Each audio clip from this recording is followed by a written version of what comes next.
Today's story is for everyone who has ever been called worthless. Everyone who has ever been told they weren't enough. Everyone who has ever stood in silence while cruel voices declared them broken, and thought quietly to themselves, just wait. My time is coming. Let me tell you something the old legends don't emphasize enough. There was once a bloodline of wolves called the Winter Line, born under frozen moons with silver in their fur and ice in their veins. They could command winter itself, could freeze enemies mid-strike, could walk through blizzards that would kill other wolves. The great packs of the ancient world feared them so deeply that they hunted every winter wolf to extinction, burning their territories and scattering their descendants to the winds. They called it victory. They toasted to the end of the winter threat in their great halls. They believed the bloodline was erased from history. Hello friends. Before we journey deeper into Lyra's story, I invite you to subscribe and share in the comments where you're listening from. Your presence here matters. Now, let's continue. But extinction is just another word for hiding. And dormant is just another word for waiting. These ancient wolves understood something that the proud alphas in their mountain fortresses never could. True power doesn't announce itself. It waits. It watches. It lets you believe you've won right up until the moment it destroys you. And tonight's story is about two wolves who understood that lesson better than anyone who came before them. An alpha who let his entire pack believe he was crippled, shattered, dependent. A man confined to a wheelchair after an ambush meant to end his bloodline. Pitted by the very traitors who had orchestrated his fall. They called him the broken alpha. They whispered that his wolf had died with his ability to walk. They smiled to his face and divided his territory behind closed doors. They patted his shoulder like he was a wounded pup and spoke slowly as if his mind had failed along with his legs. They made alliances with enemy packs, sold his secrets, and counted down the days until they could take everything. They had no idea he was watching. Listening. Planning. Recording every whispered conversation, every act of treason, every moment of betrayal in a ledger that would one day demand payment in blood. His name was Rovan Blackthorn, 32 years old, once the most feared alpha in the Northern Territories, now reduced to a pitiful invalid in a wheelchair. Or so they believed. And then he needed a wife. Not for love. Not for companionship. But for the final piece of an ancient law that would let him drag every traitor into the light and execute them under the full moon's witness. And fate delivered to him Lyra Winters, 23 years old. A woman whose own father had sold her like livestock to erase his gambling debts. A woman who had been called wolfless her entire life, mocked at her own coming-of-age ceremony when her wolf never emerged. A woman who had watched her childhood promised mate reject her in front of the entire pack and choose her golden wolf sister instead. A woman who had worked herself to exhaustion for 5 years in the pack's lowest positions, enduring humiliation and cruelty from wolves who believed her defective. But never, not once, had she bowed her spirit to anyone. She walked into his mountain fortress expecting to serve a broken man, expecting nothing but a cold prison of a marriage to a cripple who couldn't even stand. And on their wedding night, when she stood in that stone chamber preparing herself for a lifetime of quiet suffering, he rose from that wheelchair on 2 powerful legs, crossed the room with a predator's lethal grace, looked into her eyes with a gaze burning with 2 years of contained fury, and spoke the words that would bring an empire of traitors crashing down. Now the real game begins. Hello friends. Before we journey deeper into Lyra's story, I invite you to subscribe and share in the comments where you're listening from. Your presence here matters. Now, let's continue. Let me take you back to a crumbling apartment in the slums of Blackthorn Pack territory, where Lyra Winters was about to discover that being sold to the crippled alpha was the best thing that had ever happened to her. Though she didn't know it yet. The apartment sat on the 3rd floor of a building that should have been condemned decades ago. A place where the stairs creaked with every step and the walls were stained with spreading patches of damp like infected wounds that never healed. Lyra pushed open the warped door and stepped inside, her hands still aching from scrubbing pack house floors for 14 hours straight. She had just finished her night shift cleaning the alpha's estate. Before that, 8 hours serving meals in the pack's communal dining hall. Before that, 6 hours hauling supplies at the border patrol station at dawn. Her body hurt so deeply she no longer remembered what it felt like to not be in pain. But the moment she saw her father sitting on the threadbare couch, a half-empty bottle of cheap whiskey in his trembling hand and that expression on his face, hope mixed with cowardice, she knew this night wouldn't end with ordinary exhaustion. Marcus Winters lifted his bloodshot eyes, and for the first time in years, he looked almost happy. He gestured for her to sit, his words slurring slightly as he announced he had good news. The best news in years. Everything was about to change. They were finally going to be free. Lyra didn't sit. She stood just inside the doorway with her arms crossed over her chest, her work uniform still damp with cleaning solution, and asked in a voice as cold as winter frost what he had done. Marcus laughed, the laugh of a drunk who had forgotten shame, and said he'd found a way to erase the $800,000 debt. No more enforcers pounding on the door. No more threats of exile. No more watching his daughter work herself to death for debts that weren't hers. Lyra looked at her father and felt ice crawl up her spine. Because in the pack hierarchy, nothing was free. Especially freedom. She asked again, her voice no longer cold but trembling with something close to dread, what he had done. Marcus set the bottle on the stained coffee table, looked at his daughter with an expression he probably thought was paternal but was really just cowardice wearing a mask, and said that Alpha Rowan Blackthorn wanted to marry her. The room fell silent. Lyra heard her own heartbeat pounding in her ears. Heard the neighbor's television through the thin walls. Heard traffic from the street below. But she couldn't hear anything that mattered anymore. Rowan Blackthorn. The name echoed in her mind like a death sentence. The crippled Alpha. That's what everyone called him. The warrior who couldn't walk after the ambush 2 years ago. The Alpha who sat useless in a wheelchair while his beta ran everything. The man the pack pitted and enemies mocked. She looked at her father and asked in a voice that cracked despite her attempt at control whether he was selling her to a cripple. Whether after everything he'd taken from her, he was now taking her future too. Marcus wouldn't meet her eyes. He stared at the stained floor and muttered this was their only chance. If she refused, they'd both be exiled. Cast out as rogues. Left to die in the territories between packs. This wasn't a choice. This was survival. Lyra felt as though someone had wrapped iron chains around her throat. She thought of the past 5 years. 5 years of being called defective because her wolf never emerged. 5 years of working like a slave to pay debts her father gambled away. 5 years of watching her sister Thea bask in praise while she scrubbed floors. 5 years of enduring Cale Frost's rejection, the boy who'd promised to be her mate until the night she failed to shift. And now, after all that, her father sat there with whiskey on his breath and told her she had to marry a broken alpha to save his worthless hide. She wanted to scream. To grab him by his collar and demand why he'd brought her into this world if it was only to sell her like merchandise. But Lyra had learned long ago that screaming changed nothing. That tears didn't soften hearts that had none. That in this world, she could only rely on herself. She looked at her father with eyes like winter ice and asked when.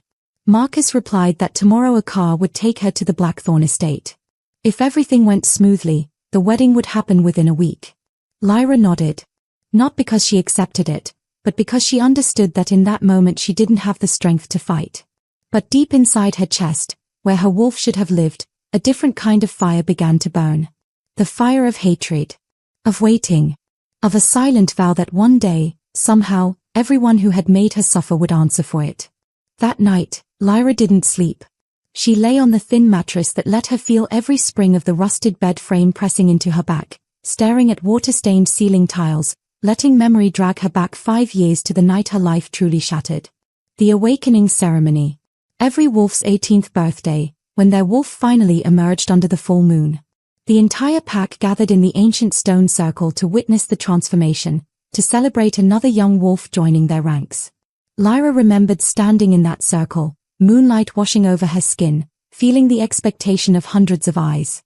Her father watching with nervous hope. Her sister Thea, only 16 then, bouncing with excitement for Lyra's moment. And Cale Frost, 18 like her, holding her hand and whispering that soon they'd run together under the moon as mates. She remembered the elders chanting. The moon reaching its peak. The other young wolves beginning to shift, bones cracking and reforming, fur rippling across skin, joyous howls filling the night. And Lyra standing there, waiting, feeling, nothing. No heat in her blood. No pressure under her skin. No wolf rising to meet the moon. Just emptiness. The chanting stopped. The pack fell silent. Every eye fixed on her with growing horror and disgust. The elder approached, placed a weathered hand on her shoulder, and pronounced what everyone could see, the wolf had not come. She was wolfless. Defective. Broken. Kale dropped her hand like she'd burned him. Stepped away. Looked at her with something worse than hatred, with pity. And said loud enough for everyone to hear that he couldn't mate with an abomination. That the moon goddess herself had rejected her.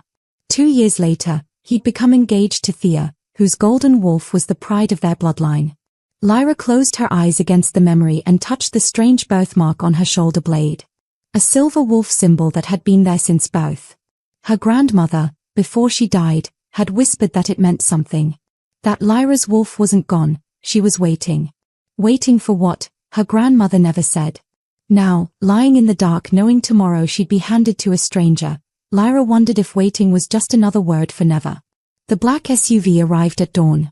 Military-grade vehicle with tinted windows and the blackthorn crest on the doors, a wolf's head surrounded by thorns. 2 guards in tactical gear stood beside it, their eyes cold and professional. Lyra stepped out of the apartment building carrying nothing but a small backpack with her few belongings. She didn't look back. Didn't say goodbye to the father still passed out on the couch. Left behind nothing but 5 years of silent suffering.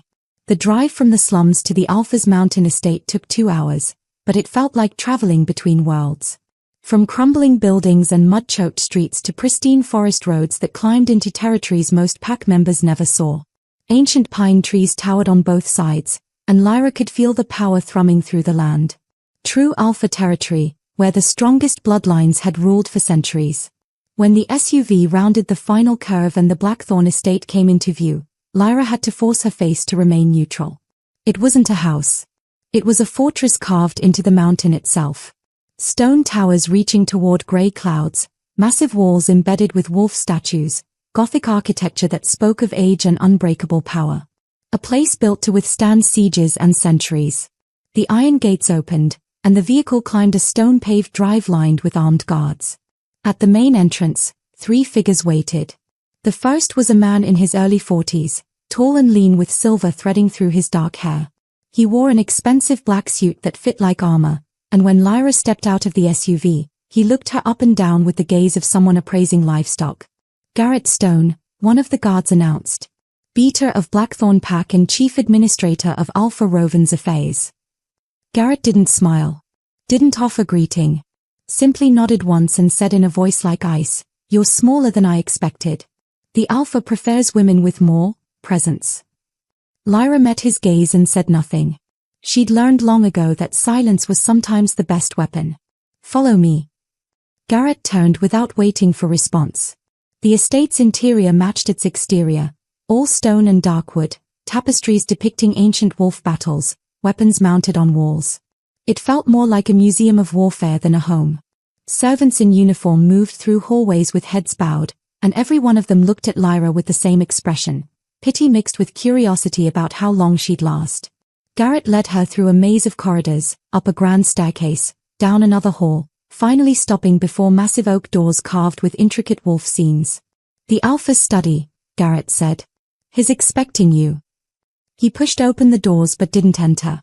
Try not to tire him. His condition makes extended conversations difficult. The way he said condition dripped with contempt that barely masked something else. Satisfaction, maybe. Or triumph. Lyra stepped into the study, and the doors closed behind her with a sound like a tomb ceiling. The study was massive, with floor-to-ceiling windows overlooking the mountain territories that stretched for miles. Bookshelves lined 3 walls, filled with leather-bound volumes that looked centuries old. A fire crackled in a stone fireplace large enough to stand in. And in the center of the room, facing those windows with his back to the door, sat a man in a wheelchair. Rovan Blackthorn didn't turn around. Didn't acknowledge her entrance. Just sat there in perfect stillness, silhouetted against the grey mountain light. Lyra stood just inside the doorway, unsure whether to speak or wait. The silence stretched, broken only by the fire's crackling and wind against the windows. She studied his back, broad shoulders even while seated, long dark hair past his collar, the powerful build of a warrior visible despite the chair. Finally, after what felt like hours but was probably only minutes, he spoke.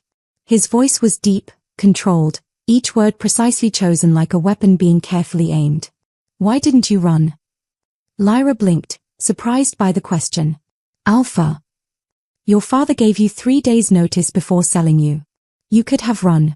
Wolfless wolves survive as rogues sometimes. Why didn't you? She considered lying, then decided truth was simpler. Where would I go? Rogues get killed by territorial patrols or die alone in the wilderness. At least here I might survive. Survival. He seemed to taste the word. Good. That's all I need from you. He finally turned the wheelchair around, and Lyra got her first clear look at Rovan Blackthorn's face. 32 years old, strong jawline covered by a thick beard, sharp cheekbones, and eyes that struck her like physical blows. Gold. Burning gold, like molten metal or trapped sunlight. Too bright. Too aware. Not the eyes of a broken man, but of a predator watching prey. Those eyes studied her with an intensity that made her want to step back, but she forced herself to stand still. You're younger than I expected, he said. And smaller. This will actually work better. Work for what, Alpha? For the contract. He gestured to a leather folder on the desk beside him. Our marriage will be exactly that, a contract. You play the devoted wife in public. You stay out of my business in private. In exchange, your father's debts are cleared, you receive private quarters in this estate, and a monthly allowance that's more than you've made in your entire life. Lyra moved closer, glancing at the papers. Legal documents with the Blackthorn seal. And other expectations. You mean the marriage bed? Something that might have been dark amusement flickered in his eyes. Look at me, Lyra Winters. I'm a cripple. My body doesn't work that way anymore. You're safe from any physical requirements. The way he said it felt like a test, but Lyra couldn't figure out what answer he wanted. So she simply asked, when is the wedding? 5 days. Pack law requires a public ceremony when an alpha takes a Luna. Every pack member must attend and witness the bond. And after? After, you smile when you're supposed to smile, stand where you're supposed to stand, and let the pack believe I've finally accepted my limitations by taking a wolfless wife. Someone who can't challenge me. Someone who makes me look even weaker than I already am. There it was. The real reason. Not mercy or attraction or even convenience. He wanted a Luna who made him look pathetic. A wolfless woman to complete his image of brokenness. Lyra should have felt insulted. Instead, she felt a strange kinship. They were both pretending to be less than they were. Though she suspected his pretense was far more deliberate than hers. I accept, she said. Rovan nodded once. Good. Garrett will show you to your quarters. The wedding is in 5 days. Don't embarrass me. Dismissed, Lyra turned to leave, but his voice stopped her at the door. Lyra. She looked back. Those gold eyes fixed on her with an intensity that made her breath catch. The wedding night. When we're alone in the chambers. Don't scream when I stand up. The doors opened before she could respond, Garrett waiting in the hallway with that cold smile. But Lyra's mind was reeling. Don't scream when I stand up. When, not if. When. The crippled alpha could walk. The next 3 days passed in a strange blur. Lyra was given a suite of rooms larger than any space she'd ever lived in. Bedroom, sitting room, private bathroom with a tub that could fit 3 people. Servants brought her meals, new clothes, everything she could possibly need. But she felt constantly watched. On the second day, desperate for something to do besides sit in luxurious prison, Lyra explored the estate. Most doors were locked or guarded, but she found the library unattended. Thousands of books, scrolls, ancient texts in languages she couldn't read.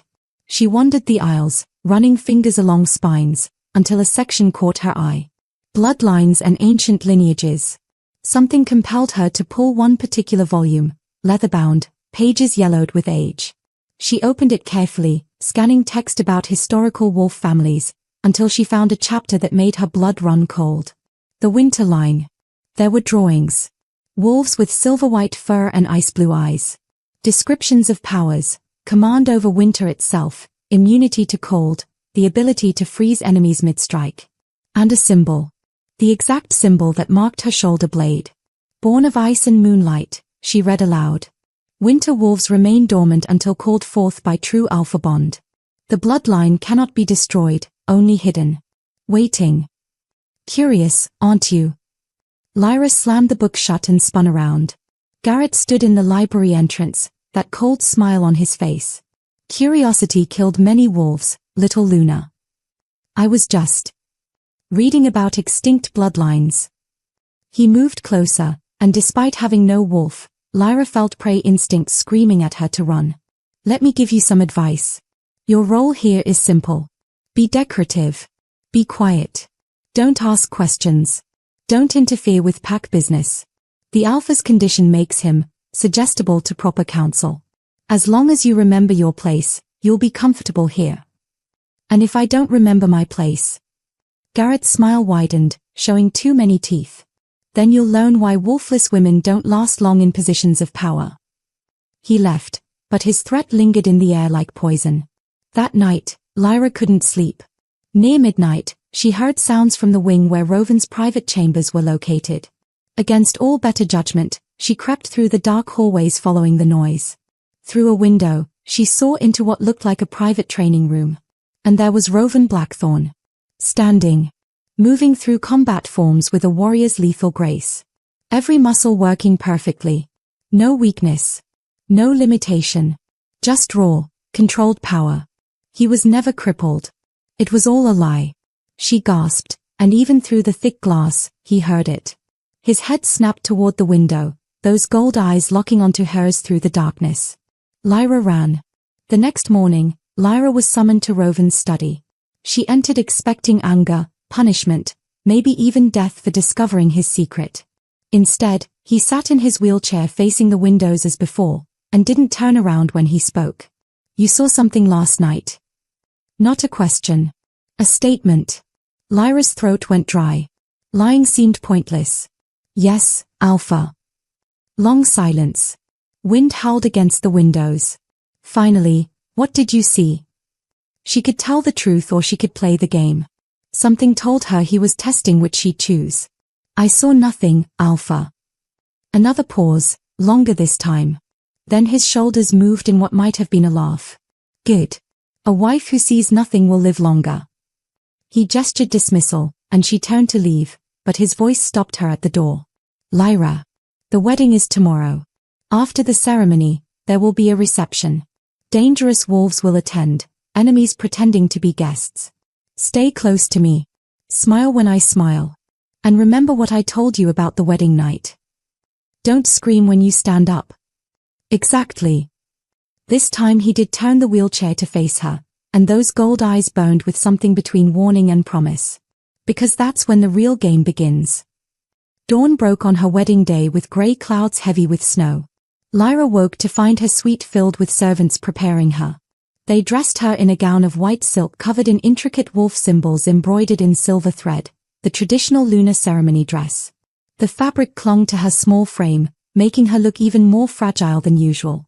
A knock on the door, and her sister Thea entered, carrying a bouquet of white lilies. Thea had always been beautiful, golden hair, perfect features, the confidence of someone who'd never been told she wasn't enough. Her golden wolf had made her pack royalty. Now engaged to Kale Frost, she represented everything Lyra should have been but wasn't. Hello, sister, Thea said with a smile that didn't reach her eyes. I brought you a wedding gift. She held out the lilies, and Lyra took them cautiously. They were beautiful, pristine white with drops of morning dew still clinging to the petals. How thoughtful, Lyra said carefully. Kale and I wanted you to have something special for your big day. Thea's smile sharpened. Poor Lyra, marrying the crippled Alpha. But I suppose Wolfless deserves broken, doesn't it? You're perfect for each other, two defective wolves pretending to matter. Lyra met her sister's eyes and saw the poison there. Not just cruelty, but satisfaction. Thea had spent 5 years basking in being the golden daughter while Lyra scrubbed floors. This wedding to a broken Alpha was just confirmation of the natural order. Funny, Lyra said quietly. I always thought you were the scared one. Thea's smile faltered for just a moment. What? You heard me. Before Thea could respond, Garrett appeared in the doorway. It's time, Miss Winters. The ceremony begins. The ancient amphitheater was carved into the mountain itself, stone seats rising in circles around a central platform open to the sky. Hundreds of wolves packed the space, the entire Blackthorn pack, plus visiting alphas and their delegations from neighboring territories. The air hummed with barely contained power from so many dominant wolves in one place. Lyra was escorted down the stone steps, and every eye turned to watch. She heard the whispers, saw the smirks and pitying looks. The wolfless bride. How appropriate for the crippled alpha. At the center platform, Rovan waited in his wheelchair. He wore formal black, the blackthorn crest on his chest, his long dark hair pulled back. He looked every inch the alpha, except for that chair. That symbol of weakness that made enemies smile and allies look away in embarrassment. But Lyra noticed what others didn't. The way his hands gripped the armrests with controlled strength. The way those gold eyes tracked every movement in the crowd with predatory awareness. The way he held himself despite the chair, like a king on a throne, not an invalid needing support. She reached the platform and stood beside him, clutching her lily bouquet with hands that wanted to tremble but didn't. The pack's elder began the ceremony, speaking in the old tongue. Ancient words that bound alphas to lunas under the moon's witness. Words that had been spoken for thousands of years. In the front row, Kale Frost sat with Thea's hand possessively on his arm. He wouldn't meet Lyra's eyes, as if looking at her might contaminate him. Also in the front, 3 council members who kept glancing at Garrett with barely concealed anticipation.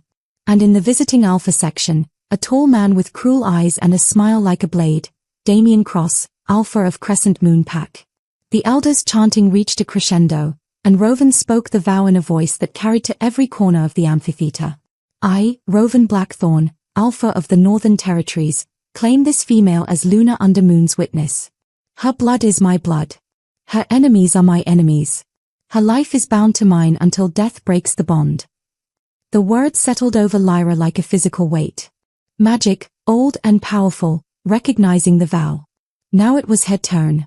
She spoke clearly despite her fear. I, Lyra Winters, accept this bond. I stand as Luna to Rovan Blackthorn. My loyalty is his. My life is his. Until death breaks what the moon has witnessed. The elder placed their hands together, and the bond snapped into place.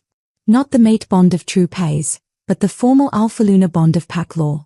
Lyra felt it like electricity racing through her veins, foreign and overwhelming. The bond is sealed, the elder pronounced. The Alpha has his Luna. The pack rose, howling their acknowledgement. The sound was deafening, primal, the song of wolves accepting their Luna. Even the visiting Alphas joined, though some howls carried mockery. Damien Cross approached during the reception in the Great Hall, all false warmth and sharp edges. Blackthorn. Touching ceremony. Almost made me forget your pack is bleeding territory to mine. Rovan's response was calm, unbothered. Almost. But not quite. Something flickered in Damien's eyes, frustration that his barb hadn't landed. He moved on, but Lyra felt the weight of his attention like a target painted on her back. The feast stretched for hours. Lyra sat at the high table beside Rovan, playing her part, smiling when appropriate, accepting congratulations from wolves who couldn't hide their pity. Finally, as night fell and the moon rose full and heavy over the mountains, the traditional moment arrived. The escort of the Luna to the Alpha's chambers.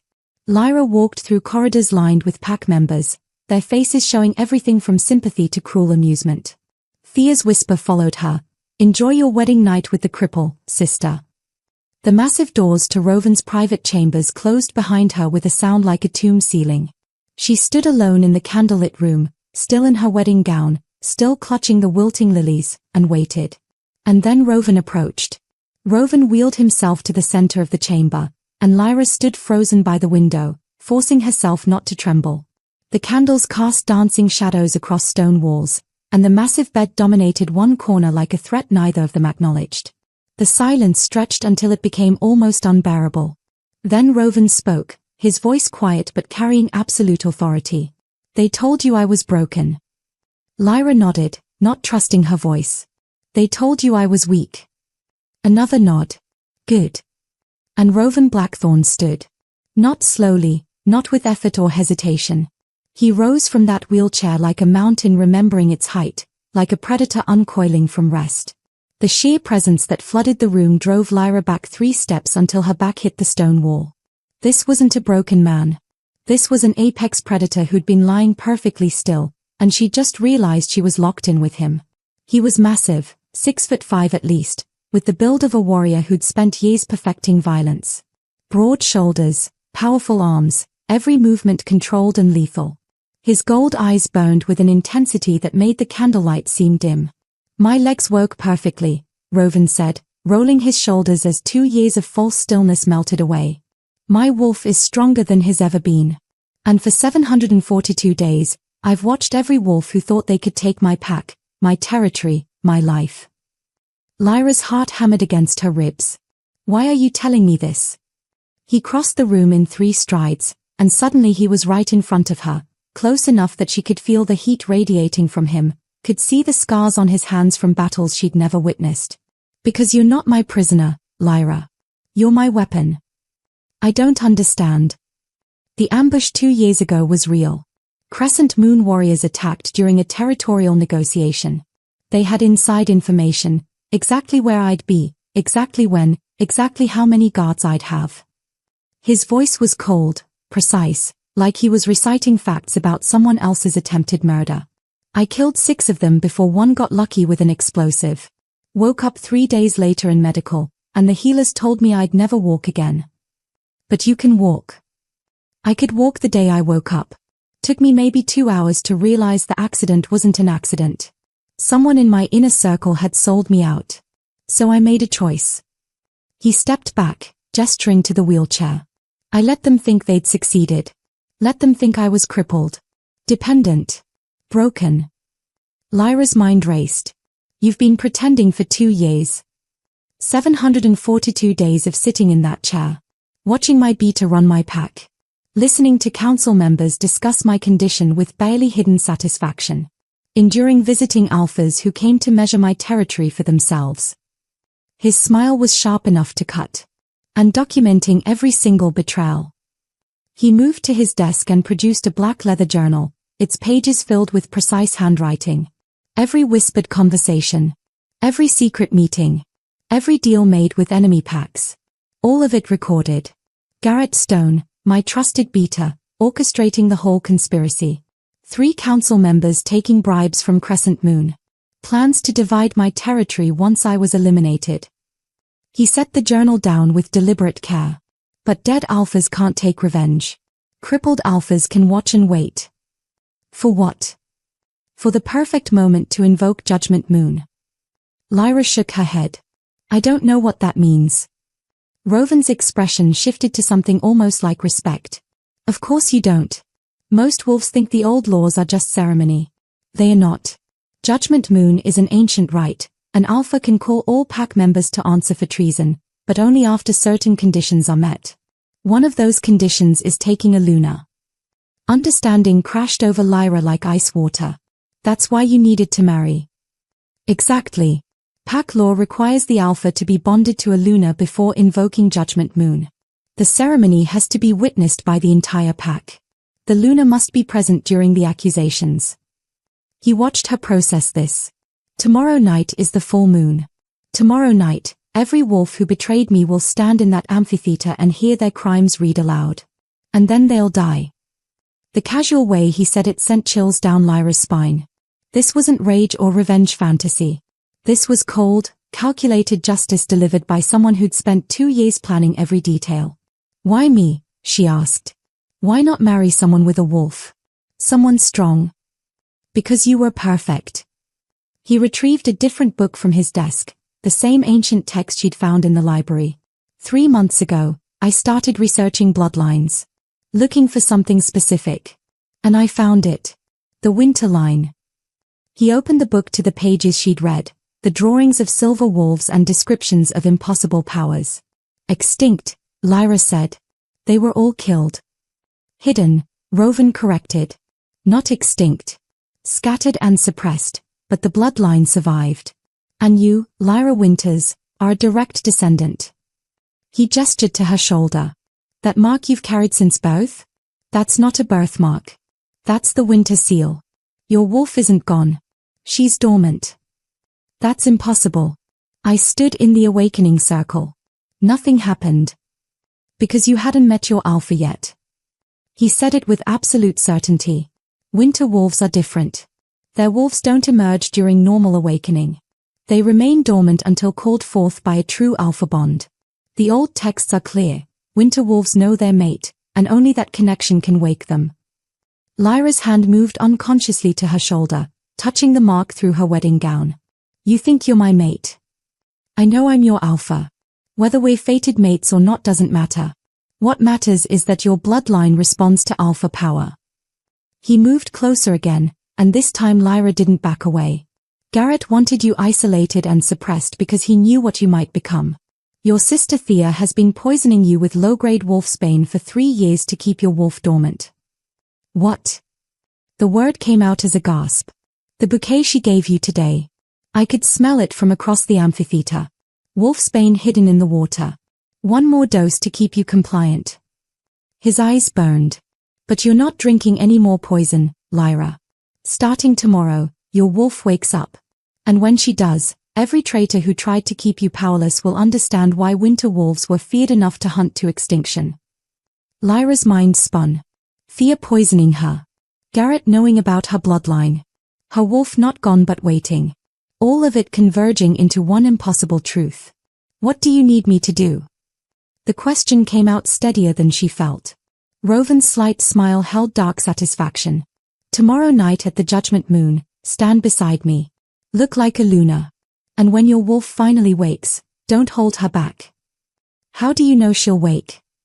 He stepped close enough that she had to tilt her head back to meet his eyes. The presence rolling off him was overwhelming, pure alpha dominance that should have terrified her but instead called to something deep in her chest. Because I'm your alpha, Lyra. And winter wolves know their mate when he calls them home. She felt it then. Heat flooding her veins, a stirring she'd never experienced in 23 years. Something responding to his nearness, his power, his absolute certainty. Now the real game begins, Roven said softly.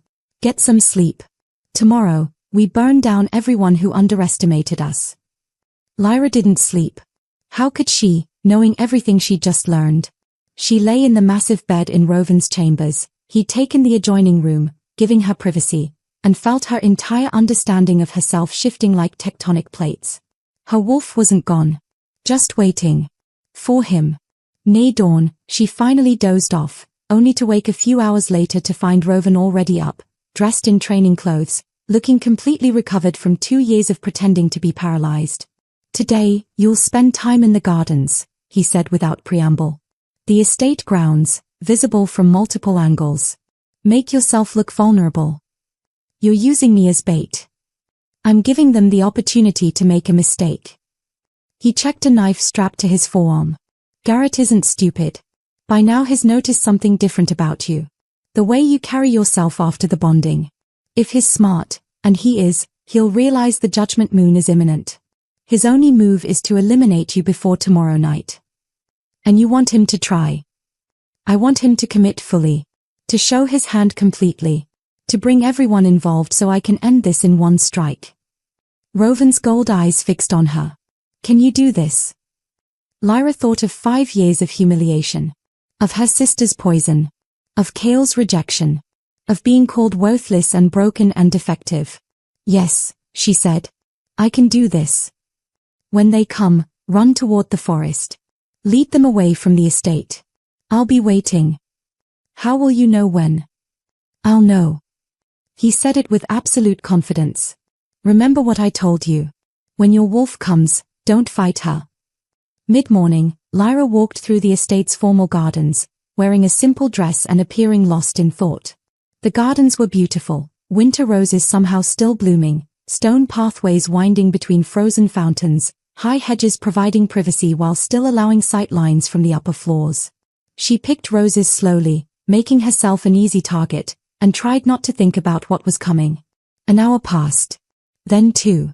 Her fingers were numb from cold when she finally heard footsteps behind her.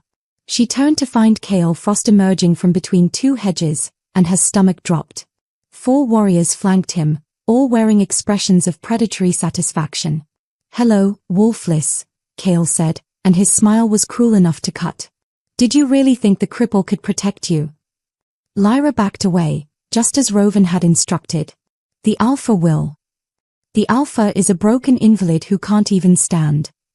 Cale moved closer, and the warriors fanned out to cut off escape routes. But don't worry. We'll make this quick. An unfortunate accident. Tragic that the new Luna died so soon after the wedding. Lyra ran. Not from fear, though fear certainly pumped through her veins, but tactically, deliberately, leading them exactly where Rowan wanted them. She heard their laughter as they chased her. Heard Kale calling out mockery about how she couldn't even shift to escape. Heard their footsteps gaining as she sprinted through the gardens toward the forest edge.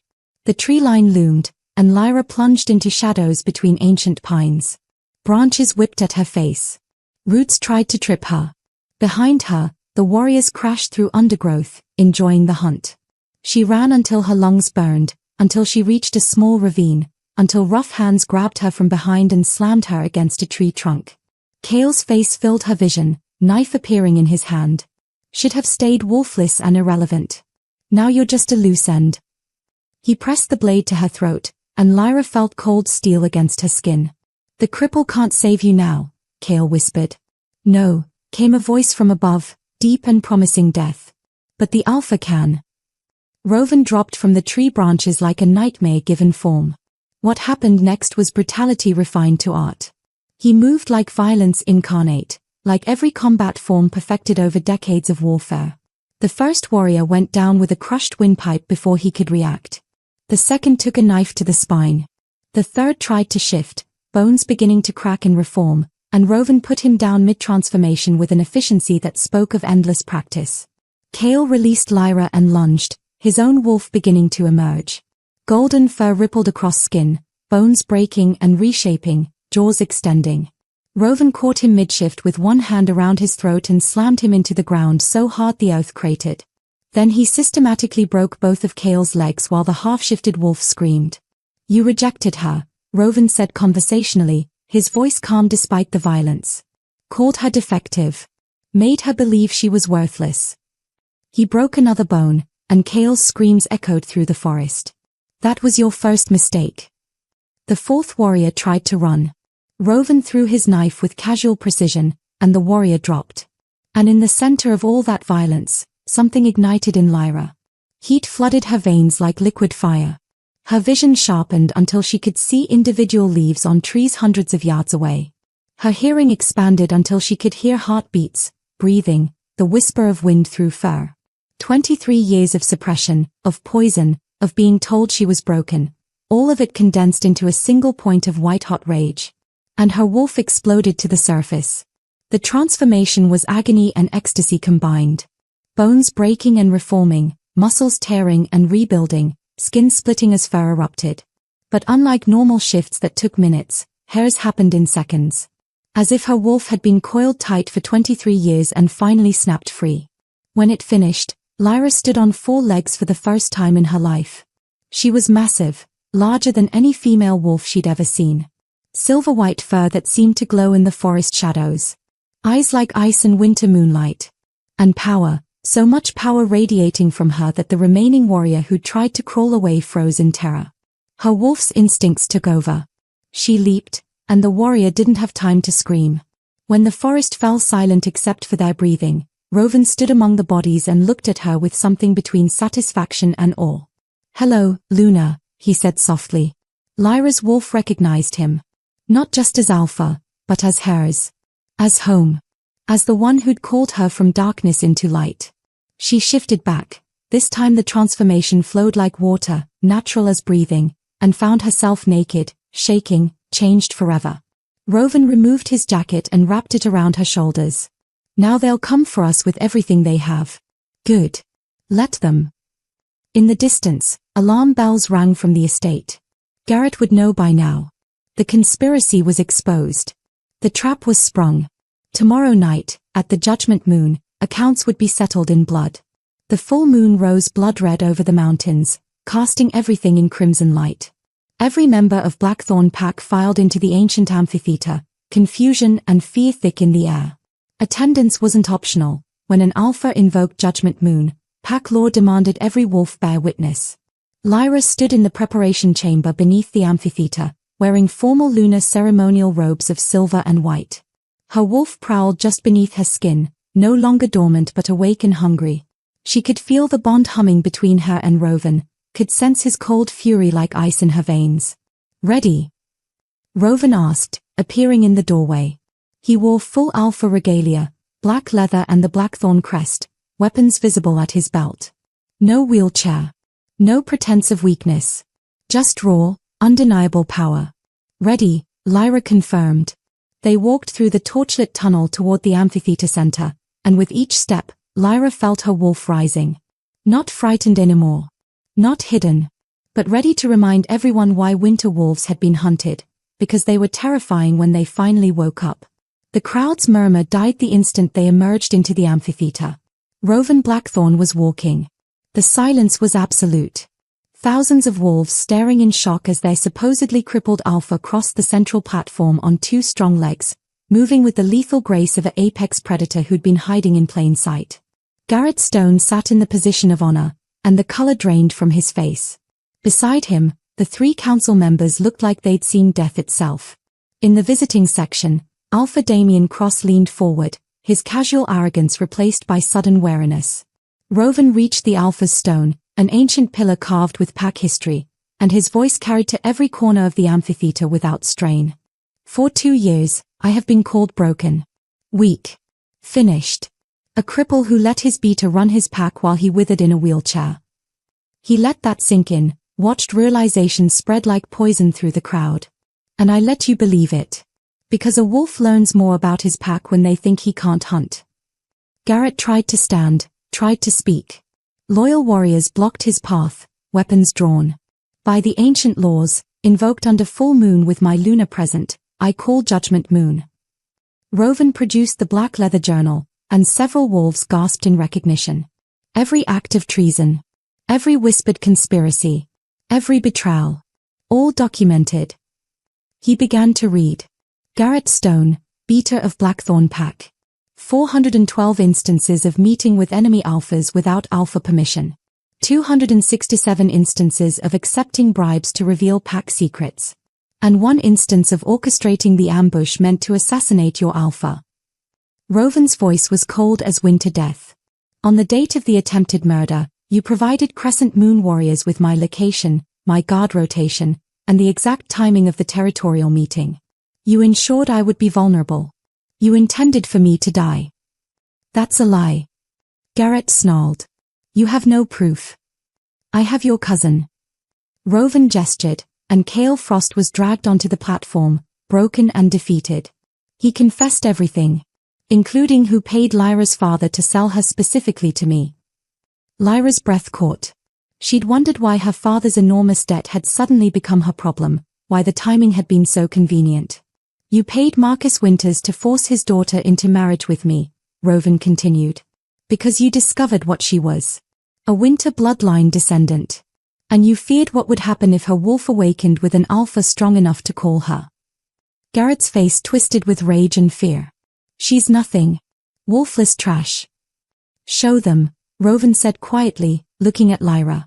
Lyra stepped forward and shifted. The transformation rippled through her like lightning. One moment a small woman in ceremonial robes, the next a massive silver-white wolf that towered over the platform. Her eyes blazed ice blue, and frost spread across the stone where her paws touched. The amphitheater erupted. Wolves backing away in fear, others dropping to submissive postures, visiting alphas staring in shock at a bloodline they'd thought extinct.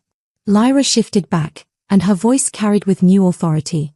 "My sister Thea has been poisoning me with wolfsbane for 3 years. Keeping my wolf suppressed. Keeping me weak and isolated." She turned to where Thea sat with horror on her face. "The wedding bouquet. The drinks you brought me. The food you always insisted I eat. All of it laced with poison." I didn't," Thea stammered. "Cale already confessed," Rovan cut her off. "You were paid by Garrett to keep Lyra suppressed. You knew exactly what you were doing." He returned to the black ledger, reading name after name. Council members who'd sold territory rights. Warriors who'd passed information to enemy packs. Even some visiting wolves who'd been offered pieces of Blackthorn land in exchange for supporting the conspiracy. With each name, loyal warriors moved to apprehend the accused. With each revelation, the web of betrayal grew clearer.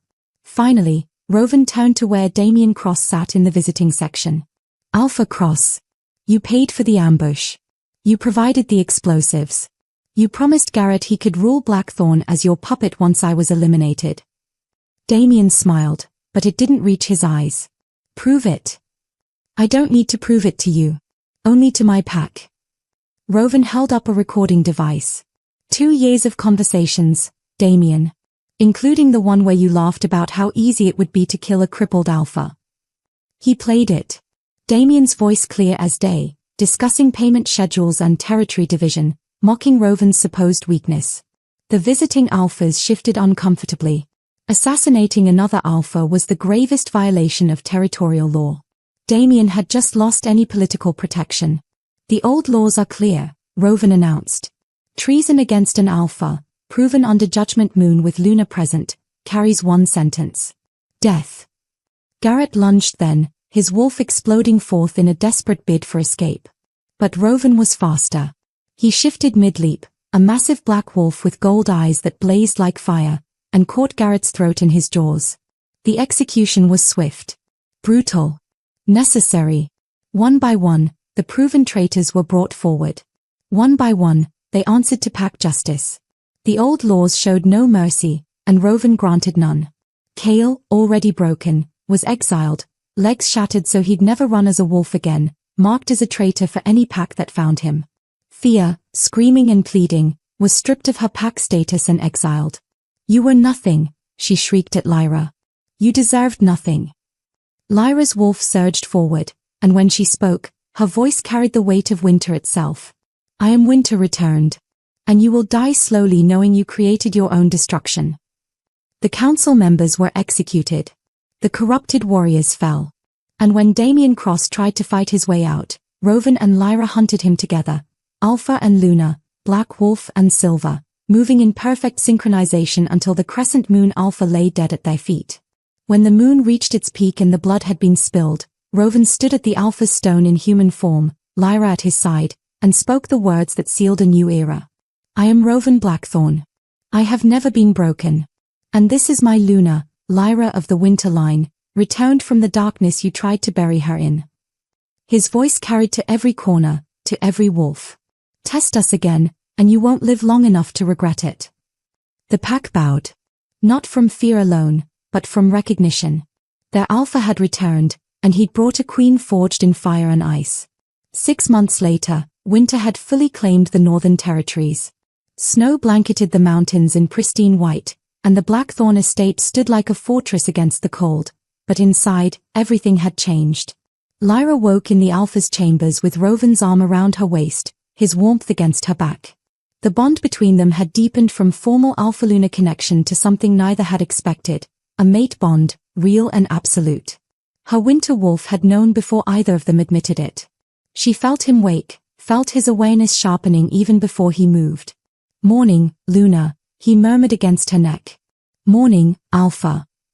She turned in his arms, and his gold eyes met her ice-blue ones. 6 months ago she'd been a wolfless nobody. Now she was Luna in truth, and the pack flourished under their combined rule. The traitors had been purged. Territory reclaimed. Neighboring packs learned quickly that the crippled Alpha had been the most dangerous predator in 5 territories, and his winter wolf Luna was equally lethal. After breakfast, Lyra made her way to the training grounds where young wolves practiced combat forms. She'd started teaching 3 months ago, sharing her own journey from defective to deadly, showing them that weakness could be camouflage. A young female wolf named Iris approached nervously. 16, small for her age, constantly told she wasn't strong enough. Luna? Can I ask you something? Of course. What if I really am weak? What if everyone's right about me? Lyra knelt to meet the girl's eyes. Let me tell you something. For 23 years, everyone told me I was broken. Defective. Worthless. They made me believe my wolf was gone. But she wasn't gone, she was waiting for the right moment. She stood, and her presence radiated winter wolf power. Weakness is not defeat, Iris. It's camouflage. Let them underestimate you. Then strike when they least expect it. The girl's eyes widened with new understanding. Lyra spent the morning training, then met Rovan in his study for their daily strategy session. They'd been systematically dismantling what remained of the conspiracy, reclaiming stolen territories, and rebuilding pack strength. But today, Rovan had something different on his face. Not quite a smile, but close. A private investigator I hired 6 months ago finally reported back. He slid a folder across the desk. Lyra opened it with trembling hands, and her breath stopped. Photographs. Documentation. A trail leading to a trafficking ring operating across 3 territories. And at the center of it is this. She couldn't finish the question. Your cousin was taken the same way your family history suggested others might have been. Different branch, different timing, but the same criminal network. Rovan's voice gentled. It's a lead, Lyra. A real one. She told him about her family's whispered stories, about others who'd disappeared into darkness. It wasn't just her, it was a pattern. We can find them, she whispered. We will find them. And we'll burn that trafficking ring to the ground. He stood and came around the desk. Consider it a wedding gift. The real one. Lyra threw her arms around him, and for the first time in years, she felt something close to hope for the family she'd lost.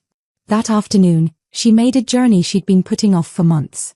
To the exiled territories at the edge of Packlands, where rogues and banished wolves scraped out survival. Marcus Winters lived in a shack that made their old apartment look palatial. When Lyra appeared at his door, he fell to his knees, sobbing. Lyra, please. I'm sorry. I had no choice. Please forgive me. She looked down at the man who'd sold her, who'd made her childhood a nightmare of debt and desperation, and felt nothing. No anger. No hatred. Just cold assessment. You always had a choice, she said quietly. You chose yourself. Every single time. That's why you're here, dying alone in exile, while I'm Luna of the most powerful pack in the north. I'm your father. You stopped being my father the day you made me a commodity. She pulled out an envelope and dropped it at his feet. Money for food. Not forgiveness. Just proof that I'm better than you ever were. She walked away without looking back, and with each step, felt another chain of her past breaking. That evening, War Council convened in the Great Hall. Rovan, Lyra, the new beater, a loyal warrior named Marcus who'd helped expose the conspiracy, and reformed council members. Maps covered the massive table, showing territories and pack boundaries. Crescent Moon is in chaos after Damien's death, the new beater reported. 3 potential successors fighting for control. Their pack is fractured. Good, Rovan said. That's when we move. They orchestrated my attempted assassination. They sold weapons to traitors. They tried to divide our territory. His gold eyes gleamed. Time they learned that debts get paid with interest. Lyra leaned over the maps, her tactical mind seeing patterns others missed. If we approach from the northern ridge and cut off their supply routes here and here, we can force them to negotiate from weakness. The council members looked impressed. She'd proven herself not just as Luna by title, but by earned respect. Her strategic insights had won 2 territorial disputes in the past 3 months without bloodshed. We move in 2 weeks, Rovan decided. Full force. No mercy for those who attacked us. Late that night, Lyra found Rovan on the estate balcony, overlooking their territories that stretched to the horizon. Snow fell gently, and the full moon cast everything in silver light. She joined him, and he wrapped his arms around her from behind. Do you regret it? He asked quietly. The violence, the blood, the crown you never asked for. Lyra thought about everything, the Judgment Moon executions, the political battles, the weight of lunar responsibility. Then she thought about her wolf finally free, about a mate who saw her strength instead of her defects, about young wolves like Iris looking at her with hope instead of pity. I regret nothing, she said firmly.